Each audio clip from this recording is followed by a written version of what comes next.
C'est le retour de l'hiver et des premiers frimas, les gouttes de pluie tombent sur nos camping-cars et à partir du mois de novembre, vous êtes nombreux à prendre le chemin du Maroc pour aller rejoindre le soleil et suivre les hirondelles. Nous avons fait le contre-pied, nous y sommes allés cet été et ceux qui sont abonnés à notre chaîne le savent, ce sont les vidéos qui passent actuellement. Aujourd'hui, on va s'adresser à ceux qui sont en partance, qui ne sont peut-être jamais allés au Maroc. Et nous, comme nous y sommes allés cet été, eh bien, on vous a concocté 15 petits conseils qui pourraient vous être utiles durant votre voyage. You and I were intertwined, we met our love in perfect time, like hands on the cloud. Lately we've been burning up like comets falling back to earth, we're breaking apart. Conseil numéro 1, les trajets. Comment se rendre au Maroc? Il y a plusieurs façons d'aller au Maroc. Vous pouvez partir du port de Sète, vous pouvez partir du port de Barcelone, vous pouvez partir d'Algeciras ou vous pouvez partir de Tarifa. Si comme nous vous choisissez de partir par Algeciras, nous vous conseillons une halte dans le désert de Tabernas au Fort Bravo. C'est une halte originale qui vous changera des aires de camping-car et dont vous garderez un bon souvenir. D'ailleurs, on vous met le lien qui vous permettra de vous donner déjà une petite idée. Conseil numéro 2, combien coûte la traversée? Si nous avons fait le choix de partir par Algeciras, eh bien c'est parce qu'il y a une agence qui depuis des années fait des tarifs plutôt canons pour les camping-caristes, qui s'appelle l'agence Guterres et qui est située à Algeciras à la sortie numéro 12 de l'autoroute. Comptez pour un véhicule comme le nôtre, c'est-à-dire un 7,50 m avec 4 personnes, comptez 250 €. Vous pouvez partir par Tarifa, c'est aussi une bonne astuce parce que vous passerez moins de temps dans les formalités d'embarquement et de débarquement. Simplement, ça va vous coûter 100 € de plus, c'est-à-dire comptez 350 à 400 € les passages aller-retour. La solution que nous n'avons pas du tout évoquée, c'est celle de partir par Sète ou Barcelone. J'ai fait une simulation sur internet et le coût des billets est assez exorbitant puisque pour partir de Sète, comptez 2 jours de mer et vous avez pour 1950 € de billets de bateau pour 4 personnes avec un véhicule de cette taille-là. Je vous raconte même pas si vous avez une remorque à passer, les prix s'envolent. Conseil numéro 3. La vaccination, faut-il une vaccination particulière pour se rendre au Maroc? Eh bien non, il n'y a pas de maladie particulièrement tenace comme vous pouvez les trouver sous les tropiques qui vous oblige à vous vacciner contre la fièvre jaune ou contre le palu, etc. Rien de tout ça au Maroc, donc vous pouvez partir tranquille, il faut quand même être à jour de vos vaccinations évidemment. Conseil numéro 4, le gaz. Pensez à avoir des bouteilles de gaz avec vous. Vous allez me dire c'est évident, on en emmène tous 2 avec nous. Par contre, soyez vigilants, quand vous allez partir de France, si vous avez prévu de faire le plein de gaz en Espagne en espérant trouver du gaz moins cher, c'est une erreur totale. Vous ne pourrez pas remplir vos bouteilles de gaz en Espagne, vous ne pourrez pas les échanger, il vous faudra un détendeur spécial et vous allez vous retrouver rapidement bloqué, contrairement au Maroc où là vous pourrez effectivement trouver des bouteilles de gaz qui vont être à des prix dérisoires. C'est-à-dire aux alentours de 4,50 € la bouteille, contrairement à ce qu'on paye ici en France où on les paye aux alentours de 35 €. En revanche, si vous êtes parti sans gaz et que vous avez une bouteille de GPL, vous pourrez faire le plein dans toutes les stations espagnoles sans aucun problème. Conseil numéro 5, où faire le plein d'eau? Eh bien, pour le Maroc, vous vous en doutez, c'est quand même pas quelque chose de toujours facile. Prévoyez donc une multitude de raccords, autant de raccords que vous pourrez. Prévoyez également de prendre avec vous des tuyaux et des morceaux de tuyaux de format et de diamètre différents, parce que vous aurez toujours à un moment ou à un autre la confrontation avec un tuyau un peu rebelle qui va jamais correspondre aux embouts que vous avez. Prévoyez également de la chambre à air, ça c'est un petit peu l'astuce du jour. La chambre à air, pourquoi? Eh bien parce que tous les tuyaux, tous les raccords, tous les endroits où vous allez aller ne seront pas forcément avec des sorties avec un pas de vis sur lequel vous allez pouvoir visser un embout. Avec de la chambre à air, vous allez pouvoir scotcher ou en tout cas faire l'étanchéité entre votre tuyau et le robinet.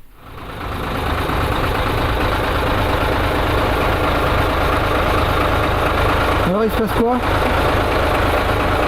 Alors ici à Darla, il n'y a pas 36 000 solutions pour mettre de l'eau et remplir les réservoirs des camping-cars. Parce qu'il n'y a pas de camping, en tout cas ouvert en saison basse en août, juillet-août. Du coup, il faut s'approvisionner directement au château d'eau, que voilà, et se débrouiller comme on peut avec les moyens du bord. Et là les moyens du bord c'est quoi alors? Alors là les moyens du bord c'est une chambre à air, un tuyau et puisqu'évidemment on n'a jamais le bon raccord brancher le tuyau d'eau. La chambre à air faisant son travail de colmatage, on a réussi à attacher notre tuyau rigide. Hey. Ah, ça y est, et le plein est fait. C'est bon. Yep. Évidemment, vous pourrez faire le plein d'eau dans la plupart des campings avec de l'eau qui va être généralement plutôt propre, mais pensez toujours, quoi qu'il arrive, à mettre du vinaigre blanc dans votre eau pour laver vos fruits et vos légumes. Ça permettra d'éliminer une bonne partie des bactéries. Astuce numéro 6, le gasoil. Eh bien, comme vous le savez, généralement le gasoil est moins cher en Espagne et encore moins cher au Maroc.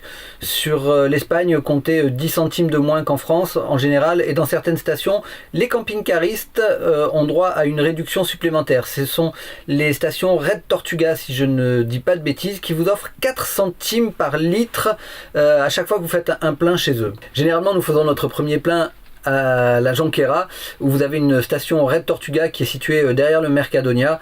Vous la trouverez, elle est un petit peu enclavée, on la trouve pas forcément facilement, mais en tout cas c'est là que vous trouverez le meilleur prix pour faire votre plein. Concernant le prix du gasoil au Maroc, ne vous attendez pas à des grosses différences comme il y a 15 ans en arrière où on payait le gasoil 3 francs 6 sous. Ici aujourd'hui les prix du gasoil marocain ont bien augmenté. Si vous descendez vers le sud, notez qu'à partir de Tarfaya, le gasoil est détaxé. Donc, quand on le paye aux alentours de 1,20€ ou 1,30€ dans le nord du Maroc, on le paye aux alentours de 85 centimes au sud du Maroc. C'est quelque chose dont il faut tenir compte si vous comptez descendre vers le sud. Conseil numéro 7, l'électricité. Vous pourrez vous brancher dans la plupart des campings, encore une fois. Par contre, soyez vigilants au niveau de vos raccordements. D'abord parce que les normes ne sont pas les normes françaises. Ensuite parce que vous allez parfois vous retrouver dans des campings où il va vous falloir trouver des rallonges qui vont faire entre 20, 30, 40 voire 50 mètres pour pouvoir aller récupérer la borne électrique en fonction du nombre de camping-cars que vous aurez dans le camping. Pensez à l'étanchéité.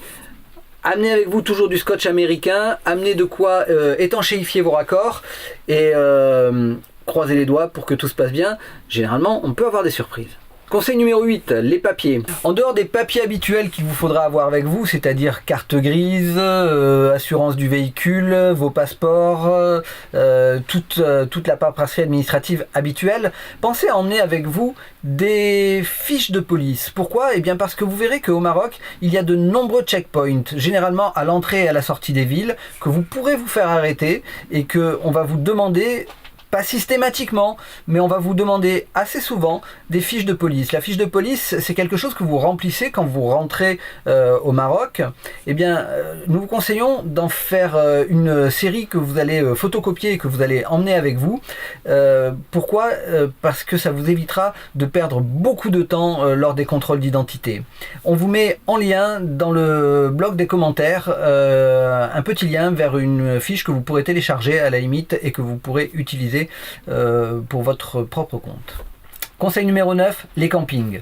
Le Maroc est un pays très ouvert au tourisme en camping-car et vous allez pouvoir trouver des structures d'accueil à peu près partout au Maroc. Alors vous allez avoir des très grosses structures qui peuvent accueillir jusqu'à 500 voire 1000, 1500 camping-cars et vous allez avoir des structures beaucoup plus petites dans les petites villes, mais vous en trouverez quoi qu'il en soit partout. Vous aurez toujours des endroits où vous pourrez vous faire héberger, où vous pourrez vous brancher, où vous allez pouvoir refaire de l'eau, sauf quand vous allez descendre, pour ceux qui descendent très au sud, si vous descendez jusqu'à Dakhla par exemple, il y a juste quand vous arrivez à Dakhla une zone qui s'appelle le PK25 sur laquelle vous pouvez stationner encore gratuitement, mais ce sera le seul point d'arrêt que vous aurez et il n'y a absolument aucun service qui est proposé là-bas.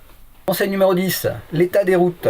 Le réseau autoroutier est quasiment neuf pour se rendre dans les grandes villes et dans les aéroports. Et il n'y a donc pas de souci à se faire pour pouvoir circuler en camping-car. En revanche, nous vous déconseillons très fortement de rouler de nuit.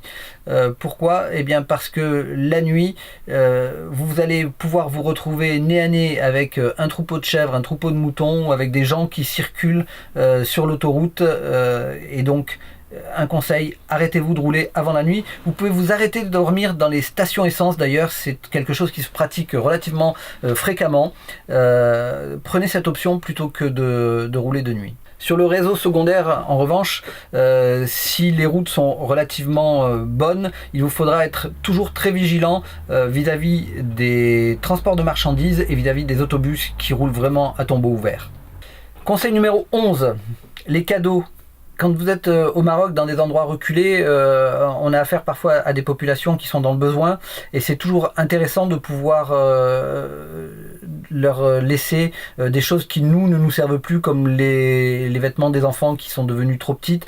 Nous, on a le souvenir quand on était dans l'Atlas d'avoir croisé des bergers dont une avait un petit enfant dans les bras et puis on a été très content de pouvoir leur donner quelque chose qu'elle pourra mettre à cet enfant quand l'hiver arrive. C'est pas grand chose, nous de toute façon on s'en servait plus et donc voilà, c'est toujours important d'avoir des choses comme ça qu'on peut échanger ou donner tout simplement juste pour le plaisir. Conseil numéro 12, les achats. On est tous évidemment tentés d'aller se promener dans les villes, d'aller dans la Médina, d'aller faire des achats et de ramener des souvenirs, c'est évident.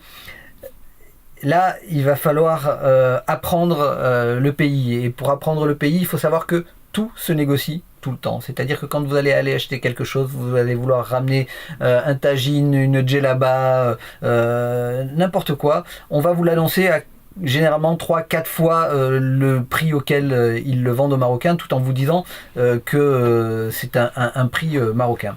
Donc sachez-le, il va falloir que vous négociez ardemment parfois, mais en tout cas quand on vous propose un objet, vous allez pouvoir le faire descendre au moins de moitié, si ce n'est des 3/4 de son prix.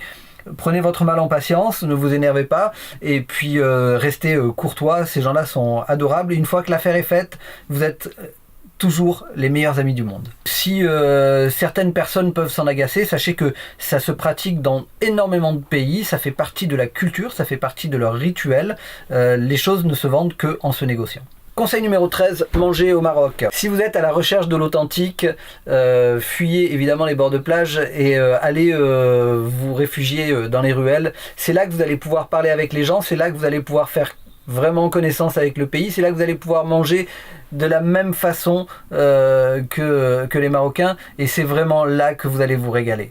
Comment ramener de belles images du Maroc? Vous allez vouloir ramener évidemment de belles images du Maroc et vous avez peut-être pensé à mettre dans vos bagages un drone. Sachez que la réglementation aérienne au Maroc est assez stricte et vous n'avez pas le droit de faire rentrer un drone au Maroc. D'ailleurs, nous qui voyageons beaucoup et qui traversons beaucoup de frontières, nous mettons un point d'honneur à respecter ces réglementations aériennes et nous n'avons pas ramené d'images du Maroc, en tout cas pas d'images aériennes. C'est une histoire de respect également avec les autorités et avec la manière de vivre des Marocains. Conseil numéro 15 pour ceux qui hésitent encore. Le dernier conseil que nous vous donnerons, c'est que le Maroc, c'est quand même le meilleur moyen d'être totalement dépaysé. C'est à quelques heures de route, à quelques kilomètres de mer, et quand vous allez arriver là-bas, vous allez tomber sur des gens qui sont d'une gentillesse extraordinaire. Vous allez découvrir des paysages qui vont vous couper le souffle.